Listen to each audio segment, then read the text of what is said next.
All about biology की class में आप सभी का बहुत बहुत स्वागत है।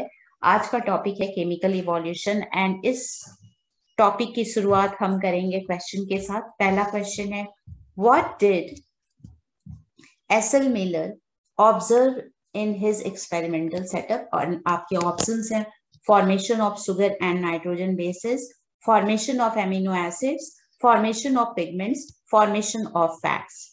आप बहुतों को इस क्वेश्चन का जवाब मालूम होगा। अगर मालूम है तो ये बहुत अच्छी बात है, अगर नहीं मालूम है तो परेशान होने की कोई बात नहीं है। वीडियो के एंड तक हम इस क्वेश्चन को आसानी से सॉल्व कर पाएंगे। सेकंड क्वेश्चन कहता है, S L Miller conducted an experiment in 1953 to support the first option theory of biogenesis. अब इस क्वेश्चन को सॉल्व करने के लिए हमें तो ये ऑप्शन को भी समझना पड़ेगा कि थ्योरी ऑफ बायोजेनेसिस होती क्या है, थ्योरी ऑफ स्पॉन्टेनियस जनरेशन ये क्या है, केमिकल इवोल्यूशन ऑफ लाइफ जो कि हम पढ़ने ही वाले हैं, एंड नेचुरल सिलेक्शन ये क्या होती है, ये भी हम आने वाले क्लासेस में समझेंगे। थर्ड क्वेश्चन कहता है, the correct sequence for the manufacture of all gases on primitive earth is. और यहाँ पे आपके ऑप्शंस दिए गए हैं और इन ऑप्शंस को हम पहले केमिकल इवोल्यूशन के बारे में थोड़ा जान लेते हैं और फिर इन ऑप्शंस पे हम आएंगे। तो आइए हम स्टार्ट करते हैं। ओरिजिन ऑफ लाइफ से रिलेटेड जो हमारा टॉपिक है केमिकल इवोल्यूशन, उससे बहुत पहले बहुत सारी थ्योरीज आई है जो सपोर्ट करती है origin of life on earth. तो ये जो chemical evolution theory of chemical evolution है, ये मोस्ट एक्सेप्टेड थ्योरी है और इससे पहले भी ये सारी थ्योरीज आए हुए हैं। हम इन थ्योरीज के बारे में थोड़ी जानकारी हासिल कर लेते हैं क्योंकि ये सब इम्पोर्टेंट है। पहले हम बात करेंगे थ्योरी ऑफ स्पेशल क्रिएशन। यह थ्योरी कहता है कि लाइफ फॉर्म्स जो हैं वो गॉड के द्वारा बनाए गए हैं और भगवान ने सिर्फ 6 दिनों में सारे क्रिएशंस किए हैं। और अकॉर्डिंग टू दिस थ्योरी हमारी जो अर्थ की वो 4000 ईयर्स ओल्ड है। Then comes the second theory that is theory of catastrophism. यह थ्योरी कहती है कि टाइम टू टाइम भगवान जो सृष्टि है उसका विनाश करते हैं और उसके बाद अगेन लाइफ को क्रिएट करते हैं और जो भी इनऑर्गेनिक मैटर अर्थ पे प्रेजेंट है उसी से लाइफ की क्रिएशन होती है। यह थ्योरी ऑफ कैटास्ट्रोफिज्म है। तीसरी थ्योरी ऑफ बायोजेनेसिस है। थ्योरी ऑफ बायोजेनेसिस को दिया था पाश्चर ने, स्प्लेंजानी एंड रेड्डी ने। उन्होंने कहा that life originates from pre existing life.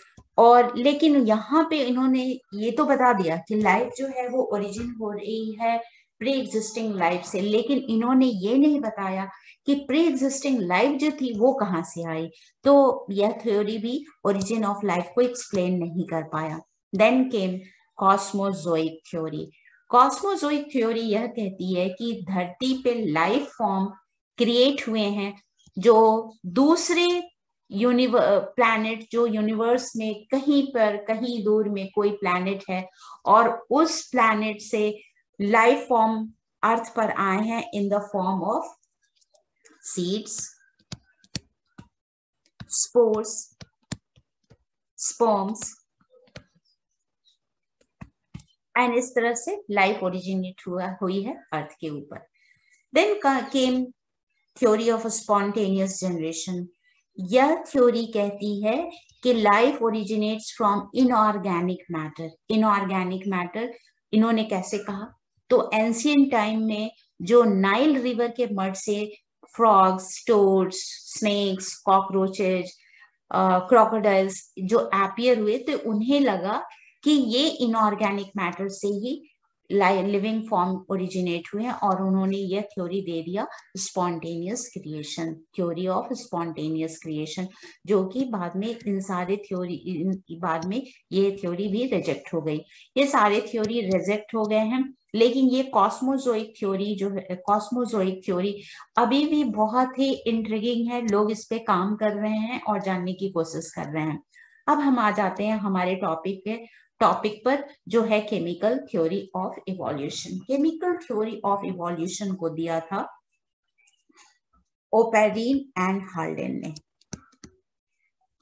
Oparin and Haldane ने ये थ्योरी को प्रपोज किया और उन्होंने कहा that life originates from non living organism molecules. अब ये क्या होती है, मैंने यहां कह दिया नॉन लिविंग ऑर्गेनिज्म मॉलिक्यूल्स। तो अभी मैं एग्जांपल्स लिखती हूं और आपको बिल्कुल समझ में आ जाएगा। आरएनए एंड प्रोटीन्स, तो ये मॉलिक्यूल्स का फॉर्मेशन हुआ। ये मॉलिक्यूल्स जो हैं फर्दर चेंज हो गए और लिविंग लाइफ फॉर्म में, एंड इस तरह से लिविंग ऑर्गेनिज्म का फॉर्मेशन हुआ। अब ये थ्योरी के बारे में थोड़ा सा और डिटेल में हम समझते हैं। प्रिमिटिव अर्थ के पास carbon, hydrogen, oxygen, nitrogen, sulphur, phosphorus, ये सब फ्री एटॉमिक फॉर्म में प्रेजेंट थे। और ये फ्री एटम्स एक साथ कंबाइन करके इन्होंने बनाया simple inorganic molecules like CO2, H2O, nitrogen के साथ हाइड्रोजन मिलके अमोनिया का फॉर्मेशन किया। इस तरह से सिंपल इनऑर्गेनिक मॉलिक्यूल्स के फॉर्मेशन हुए। तो यहाँ पे मैं लिख देती हूँ simple inorganic molecules. Methane, HCl, ये इत्यादि, ये सब ऑर्गेनिक सिंपल ऑर्गेनिक मॉलिक्यूल्स बने। ऑर्गेनिक मॉलिक्यूल्स का फॉर्मेशन हुआ। अब ये जो सिंपल ऑर्गेनिक मॉलिक्यूल्स थे, ये फर्दर कंबाइन करके ये बन गए कॉम्प्लेक्स ऑर्गेनिक कंपाउंड्स। और इस तरह से हम देखते हैं सिंपल शुगर, मतलब not so complex, simple sugar बन गए, अमीनो एसिड्स बन गए, फैटी एसिड्स बन गए, फैटी एसिड्स हो गए, नाइट्रोजन बेसेस बने,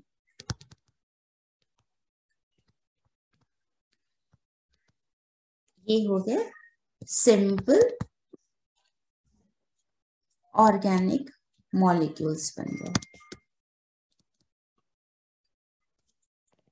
ये जो सिंपल ऑर्गेनिक मॉलिक्यूल्स हैं, ये फर्दर कॉम्प्लेक्स ऑर्गेनिक मॉलिक्यूल्स का फॉर्मेशन किए।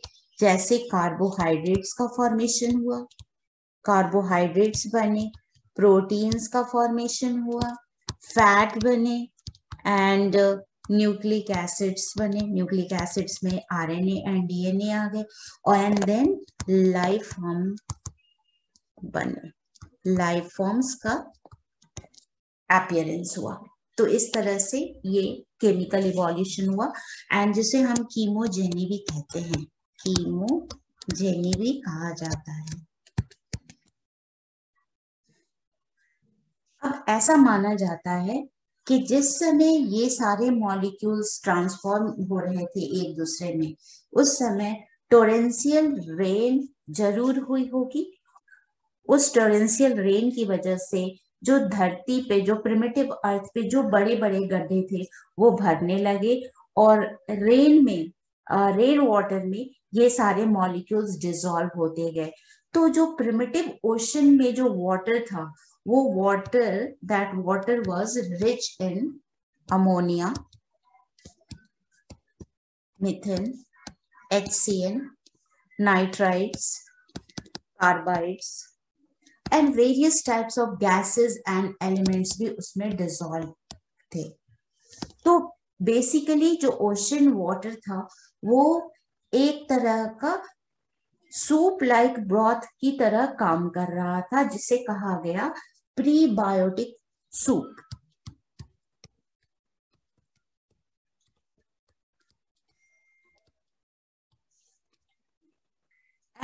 आपको पता है कि that life originated first in water, तो ओशन में ही लाइफ फर्स्ट लाइफ ओरिजिन जो जो फर्स्ट लाइफ ओरिजिनेट हुई वो वाटर बॉडी में ही हुई है, ओशन में ही हुई है।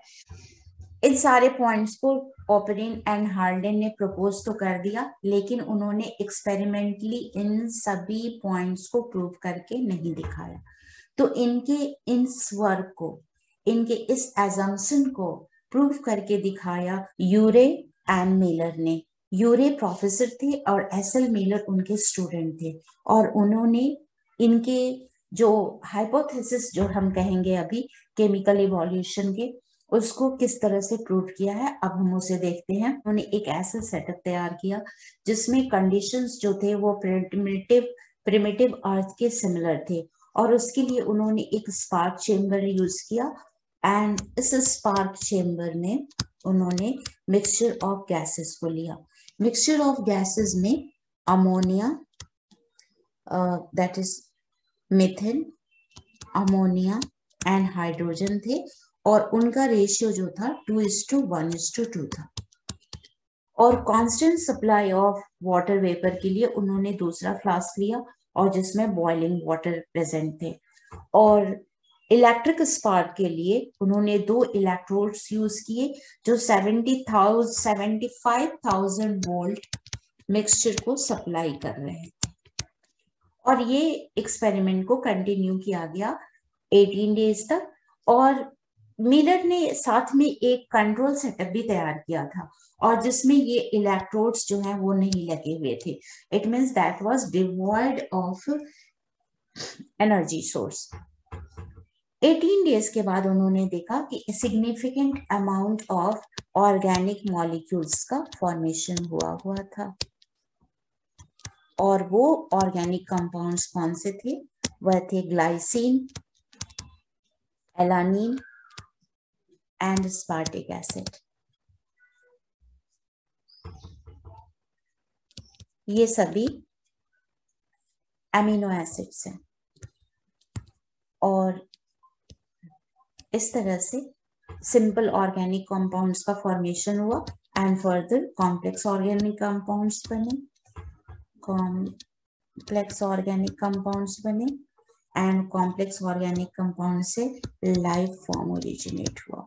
Life form in the form of prokaryotes and then eukaryotes. इस तरह से मिलर ने ओपरिन एंड हाल्डेन के हाइपोथेसिस को एक्सपेरिमेंटली करेक्ट प्रूव करके दिखाया। तो इस तरह से हम समझ गए कि केमिकल इवोल्यूशन क्या थी। अब हम क्वेश्चंस को डिस्कस कर लेते हैं।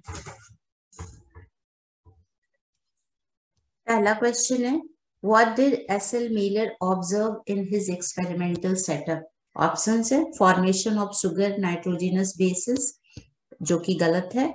फॉर्मेशन ऑफ एमिनो एसिड्स, यही होगा। लेकिन उससे पहले हम सारे ऑप्शंस को देख लेते हैं। सारे ऑप्शंस को देखें तो ये तो हमारा पक्का नहीं है, इसको हम होल्ड पे रखते हैं।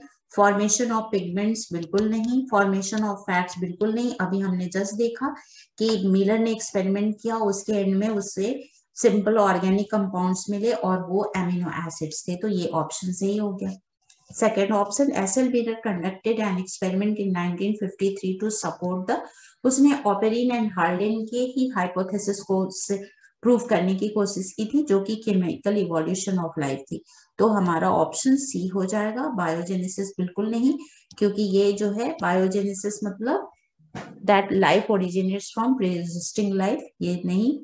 Theory of spontaneous generation means life originates from inorganic matter, तो ये भी नहीं, जिसमें हमने नाइल रिवर के रेफरेंस को लिया था। Natural selected out of context है, तो इसे भी हमने क्या किया, डिलीट कर दिया। अब हम थर्ड ऑप्शन पे आ जाते हैं। The correct sequence for the manufacture of gases on the primitive earth is, यहाँ पे आप देखिए ammonia, nucleic acid, proteins and carbohydrates. अगर हम सीक्वेंस में डालें तो अमोनिया सिंपल है, उससे कॉम्प्लेक्स जो होगा कार्बोहाइड्रेट हो जाएगा, तो यहाँ पे ये ऑप्शन जो है ये गलत हो जाएगा। Protein, carbohydrates, water and nucleic acid, यहाँ पे एसिड, तो यहाँ पे protein, carbohydrates, water and nucleic acid. तो यहाँ पे वाटर जो है वो सबसे सिंपलर है, तो यहाँ पे ये आंसर भी गलत हो गया। यहाँ पे आप थर्ड ऑप्शन देखिए, अमोनिया, ठीक है, राइट है, ये सिंपल है। और कार्बोहाइड्रेट उसके बाद आता है, क्योंकि प्रोटीन जो है वो कार्बोहाइड्रेट के कंपैरिजन में वो ज्यादा कॉम्प्लेक्स है, तो ये ऑप्शन भी गलत हो जाएगा। और अब इस ऑप्शन को देखते हैं, ammonia, water, protein and nucleic acid. तो nucleic acid compare to protein ये कॉम्प्लेक्स होता है, तो हमारा सही ऑप्शन हो जाएगा डी। तो इस तरह से हमने केमिकल इवोल्यूशन को कंप्लीट किया, और उम्मीद है केमिकल इवोल्यूशन अच्छी तरह समझ में आ गई होगी। हम दूसरे वीडियो में नेचुरल सिलेक्शन के बारे में बात करेंगे, और यदि आपको वीडियो अच्छा लगा है, इंफॉर्मेटिव लगा है, तो प्लीज इसे लाइक करें, शेयर करें और चैनल को सब्सक्राइब करें। Thank you very much.